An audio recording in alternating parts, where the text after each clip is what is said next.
Hi friends, நம்ம ஊர் திருவிழா வியாழக்கிழமை விடிய காத்தால நம்ம ஊருக்கு சாமி வரும் பாருங்கள். அதுக்கு தான் நான் கிளம்பி போயிட்டுருக்கேன். பாருங்கள், கோயிலுக்கு வந்தாச்சு.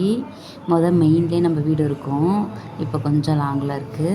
அப்படியா இருந்தாலும் சின்ன பிள்ளையிலேருந்து பழகின அனுபவித்த வாழ்க்கையை விடக்கூடாதுல்ல நம்ம. அதனால் எப்பயும் போல் நம்ம 2 மணிக்கு விடிய முடிச்சிருந்து 2 மணிக்கு சாமி பார்க்க வந்தாச்சு. எப்பயுமே நாங்கள் கோயிலேருந்து சாமி அழைச்சிட்டு வர தான் போவோமே சின்ன பிள்ளையிலேருந்து. இப்போயும் அப்படி தான் போய் பார்த்துட்டு அப்போலாம் ரெக்கார்ட் டான்ஸ்லாம் வைப்பாங்க. இந்த வாட்டி ரெக்கார்ட் டான்ஸ் வைக்க பர்மிஷன் கிடையாது. சாமி டான்ஸ்லாம் ஆடினாங்க. அம்மன் டான்ஸ் வேஷம். எங்கள் ஊரில் மட்டும்தான் 4 ஊர் திருவிழாவில் எங்கள் ஊர் திருவிழாவில் மட்டும்தான் பூங்கரகம் ஜோடிப்பாங்க. இந்த பூங்கரகம் வெள்ளிக்கிழமை சாயந்தரம் நெருப்புக்குழி இந்த பூங்கரகம் தான் ஃபஸ்ட்டு இறங்கும். அதுக்கப்புறம் தான் ஜனங்க எல்லாருமே நெருப்புக்குழி இறங்குவாங்க. இந்த வீடியோ பிடிச்சிருந்தா லைக் பண்ணுங்கள் ஃப்ரெண்ட்ஸ். பாய்.